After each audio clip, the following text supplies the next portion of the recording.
Charles Hall é un dos científicos que leva estudado esta cuestión máis en detalle. E o alarmante que podemos chegar a ese valor en moi poucos anos.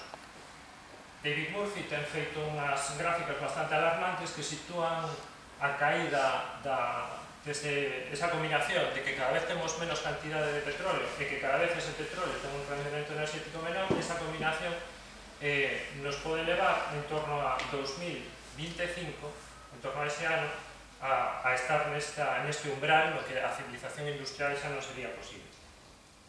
Lóxicamente, a partir dese momento, a única enerxía que nos quedará a nosa especie serán as enerxías renovables.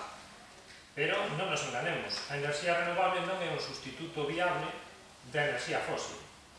En primeiro lugar, porque a súa implantación requere moita enerxía, que en boa medida ten que ser fósil, porque non temos outra, agora mesmo.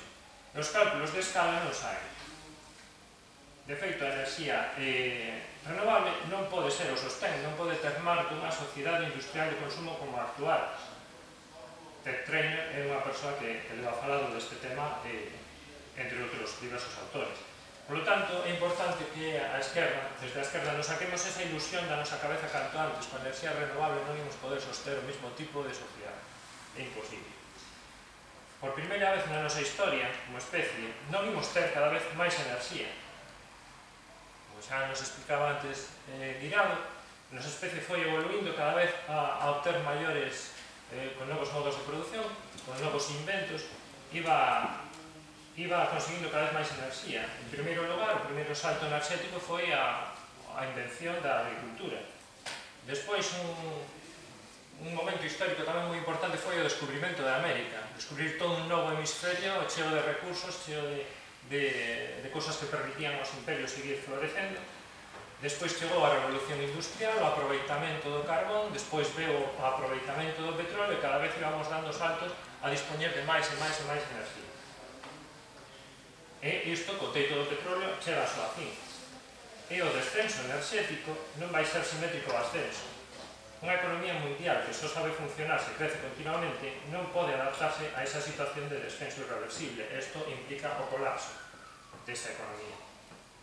Non seríamos e non seremos a primeira civilización en fracasar na súa batalla constante contra a entropía. Isto leva estudado Joseph Painter nunha comparativa histórica moi interesante.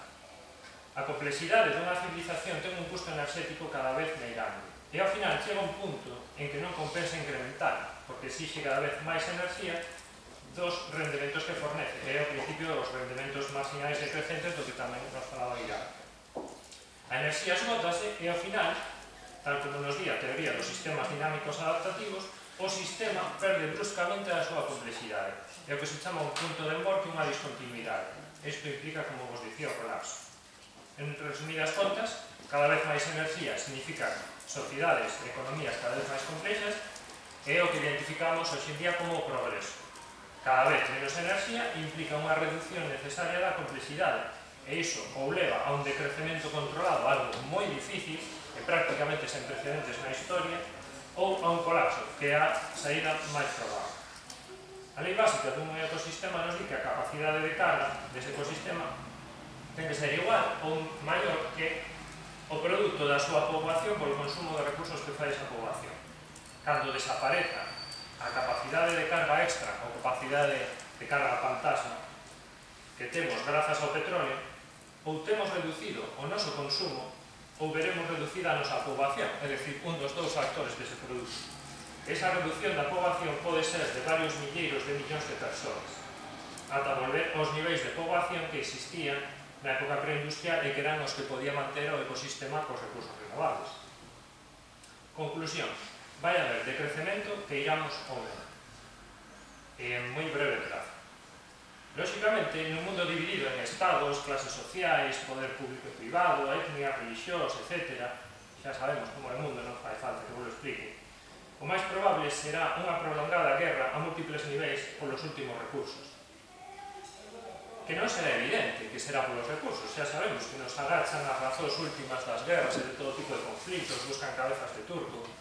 De feito, esta guerra xa ten comezado, aí temos Irak, Afganistán, etc., ainda que nos conten que o motivo é outro. A lección que nos dá tamén a ecoloxía é que despois do colapso pode comezar un novo ciclo adaptativo nun sistema, unha lenta reconstrucción dunha civilización totalmente distinta, ou ben, se fracasamos, a extinción ou a cuasi extinción da nosa especie.